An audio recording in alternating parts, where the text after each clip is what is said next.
Hello student, आज आपण बघणार आहोत 8th स्टँडर्डची आभाळाची आम्ही लेकरे. कवी आहे वसंत बापट. त्यांचा जन्म झाला 1922ला आणि मृत्यू झाला 2002ला. प्रसिद्ध असे कवी आहे. त्यांनी अनेक काव्यसंग्रह लिहिलेले आहेत, त्याचप्रमाणे बालवाङ्मय लिहिलेले आहे आणि काही प्रवास वर्णन पण त्यांची प्रसिद्ध आहेत. तर हे प्रस्तुत जे काव्य आहे आभाळाची आम्ही लेकरे, त्यामध्ये त्यांनी सांगितलेलं आहे की आपण कोण आहोत, निसर्गाची लेकरे आहोत. आणि या कष्टकऱ्यांमध्ये माणुसकीचं जे नातं आहे ते कसं आहे, अभंग आहे. आणि हे नातं अभंग असल्यामुळे त्यांच्यामध्ये कोणत्याही प्रकारचा भेदभाव नसतो. आणि प्रस्तुत कवितेत कवींनी हे पण सांगितलेलं आहे की जो उदात्त विचार आहे किंवा जो मानवतावादी विचार आहे हाच त्यांनी या प्रस्तुत कवितेतून संदेश देण्याचा प्रयत्न केलेला आहे. आणि ही जी प्रस्तुत कविता आहे त्यांचं शिंग फुंकिले रणी या काव्यसंग्रहातून घेतलेली आहे. तर आपण पहिले कवितेकडे वळूया. आभाळाची आम्ही लेकरे, काळी माती आई, जात वेगळी नाही अम्मा, धर्म वेगळा नाही. प्रस्तुत पहिल्या कडव्यामध्ये कवींना म्हणायचं आहे की आभाळाची आम्ही लेकरे, म्हणजेच त्यांचं म्हणणं आहे की आभाळ ज्यामधून काय पडत असतो, पाऊस पडत असतो. आभाळातून पाऊस पडतो आणि तो कुठे पडत असतो, जमिनीवर पडत असतो. तर आभाळ कोण आहे, आपले वडील आहे. आणि कवींनी अशी कल्पना केलेली आहे की आभाळ जर आपले वडील आहेत तर आपण कोण आहोत, त्याची लेकरे आहोत. लेकरे म्हणजेच बाळ आहोत. आणि आपली आई कोण आहे, काळी माती आई आहे. जेव्हा पाऊस हा आभाळातून खाली जमिनीवर पडतो, धरतीवर पडतो, तेव्हा काळी मातीमध्ये म्हणजे शेतामध्ये काय होत असते, पिकं उगवत असतात. म्हणजेच आपल्याला जी जमीन आहे किंवा काळी माती ही काय देत असते, आपल्याला पिकं देत असते, आपलं पोट भरत असते. आणि म्हणून कवींनी इथे कल्पना केलेली आहे की आभाळ हे आपले कोण आहे, वडील आहे, आपले पिता आहे, आपण त्यांची लेकरे आहोत. आणि काळी माती म्हणजे जमीन ही कोण आहे, आपली आई आहे. जात वेगळी नाही अम्मा, धर्म वेगळा नाही. तर ज्याप्रमाणे आपल्या कुटुंबामध्ये पण आपले वडील कोण असतात, आपले घरचे कुटुंब प्रमुख असतात. आणि त्यांच्यामुळे आपल्याला एक प्रकारची काय वाटत असते, सुरक्षितता जाणवत असते.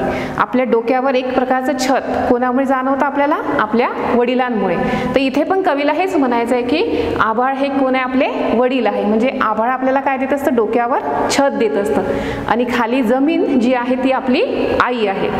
आणि म्हणून जात वेगळी नाही आम्हा, धर्म वेगळा नाही. ज्याप्रमाणे निसर्ग हा कधीही भेदभाव करत नाही. पाऊस असं म्हणतो का कधी, तू मुसलमान आहे मी तुझ्याकडे पाऊस पाडणार नाही, तू हिंदू आहे तर मी तुझ्याचकडे पाऊस पडेल, मला भारत हा देश खूप आवडतो तर मी इथेच पाऊस पडेल, मला अमेरिका बिलकुल आवडत नाही तर मी तिथे पडणार नाही, असं म्हणतो का कधी पाऊस? नाही. म्हणजेच निसर्ग कधीही भेदभाव करत नाही. त्याच्यासाठी संपूर्ण पृथ्वी किंवा जी संपूर्ण सृष्टी आहे ती कशी असते, स्वतःच्या लेकरासारखीच असते. आणि म्हणूनच कवींना पण इथे हे म्हणायचं आहे की ज्याप्रमाणे निसर्ग हा भेदभाव करत नाही, त्याच्यासाठी सगळीजण काय असतात, आपली लेकरं असतात. अगदी त्याचप्रमाणे आम्ही पण कोणता धर्म जाणू, माणुसकीचाच बाळगू. तर त्यामुळेच कवी म्हणतात की आमच्यासाठी पण जात वेगळी नाही आणि आम्हा धर्म वेगळा नाही. आमच्यासाठी कोणतीही जातपात नाही, कोणताही धर्म हा नाही. तर आमच्यासाठी काय महत्त्वाचं आहे, तर माणुसकी ही सर्वात जास्त महत्त्वाची आहे. त्यानंतर सेकंड कडवं, श्रमगंगेच्या तीरावरती कष्टकऱ्यांची अमुची वस्ती, नाव वेगळे नाही आम्हा, गाव वेगळा नाही. दुसऱ्या कडव्यामध्ये ते म्हणतात की श्रमगंगेच्या तीरावरती. श्रमगंगा, श्रम म्हणजे कष्ट, आपण जे कष्ट करत असतो, मेहनत करत असतो. तर गंगा, गंगा कोण आहे, नदी आहे. नदी, गंगा नदीला अगदी आपल्या हिंदू परंपरेमध्ये काय मानलं जाते, अगदी पवित्र मानलं जाते. आणि श्रमगंगेच्या तीरावरती, ज्याप्रमाणे गंगा नदीला पवित्र मानलं जाते, तिला पण एक प्रकारे काय मानलं जातं, आई मानलं जाते. आणि जेव्हा गंगेची आरती होत असते तर त्याच्या तीरावर सगळेजण जमलेले असतात. आणि ते लोक जे जमलेले असतात ते एकमेकांमध्ये भेदभाव करतात का, तू हिंदू आहे, तू मुसलमान आहे, तू खालच्या धर्माचा आहे, तू वरच्या धर्माचा आहे, नाही. ते जेव्हा एकत्र जमतात आणि नदीची म्हणजेच गंगेची काय करत असतात, आरती करत असतात, तर त्यांच्यामध्ये कोणताही भेदभाव उरत नाही. त्यांच्यासाठी काय महत्त्वाचं असते? गंगा नदी, आणि ती त्यांच्यासाठी कशी असते? पवित्र असते. तर अगदी त्याचप्रमाणे कवी म्हणत आहे की श्रमगंगेच्या तीरावरती कष्टकऱ्यांची अमुची वस्ती. ज्याप्रमाणे लोकांना गंगा नदी पवित्र आहे, त्याचप्रमाणे आम्हा कष्टकऱ्यांसाठी काय पवित्र आहे? आमचे कष्ट हे पवित्र आहे. आमच्यासाठी कष्ट करणे हेच आमचं पहिलं कर्तव्य आहे. आणि आम्ही कष्टकरी कसे राहतो? सर्वजण एकत्र राहतो. जसे गंगेच्या तीरावर सगळे लोक एकत्र येतात आणि आपापसातील धर्मभेद विसरून जातात, त्याचप्रमाणे आम्ही सर्व कष्टकरी पण काय आहे? आमची एकच वस्ती आहे. आम्ही पण कोणताही भेदभाव मानत नाही. आणि म्हणून ते म्हणतात की नाव वेगळे नाही आम्हा गाव वेगळा नाही. तर कष्टकऱ्यांसाठी पण कोणतंही वेगळं गाव नाही किंवा वेगळं नाव असं नाही. त्यांच्यासाठी पण कष्ट करणे हेच त्यांचं एकमेव कर्तव्य आहे. आणि तेच त्यांच्यासाठी कसं आहे? गंगा नदीसारखं पवित्र आहे. त्यांचं कष्ट हेच त्यांच्यासाठी गंगेसारखं पवित्र आहे. त्यानंतरच्या कडव्यामध्ये सांगितलं आहे, इमान आम्हा एकच ठावे घाम गाळूनी काम करावे. मार्ग वेगळा नाही आम्हा स्वर्ग वेगळा नाही. इमान आम्हा, इमान म्हणजे निष्ठा, धर्मनिष्ठा. एकच ठावे, तर प्रत्येक कवी म्हणत आहे की आमच्यासाठी निष्ठा ही जी आहे म्हणजेच घाम गाळून अतोनात कष्ट करून काम करायचे हीच काय आमची एकमेव निष्ठा आहे.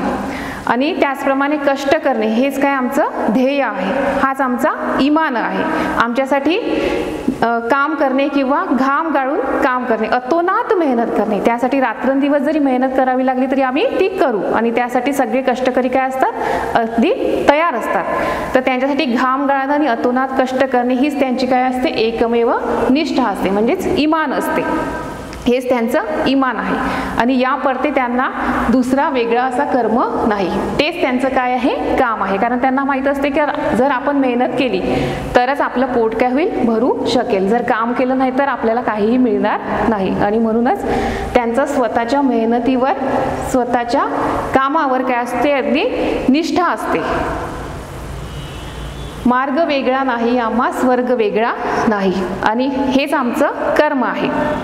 याशिवाय आमचा वेगळा मार्ग नाही, याशिवाय आम्हाला दुसरा मार्ग माहिती नाही, याशिवाय दुसरं कर्म आमचं नाही.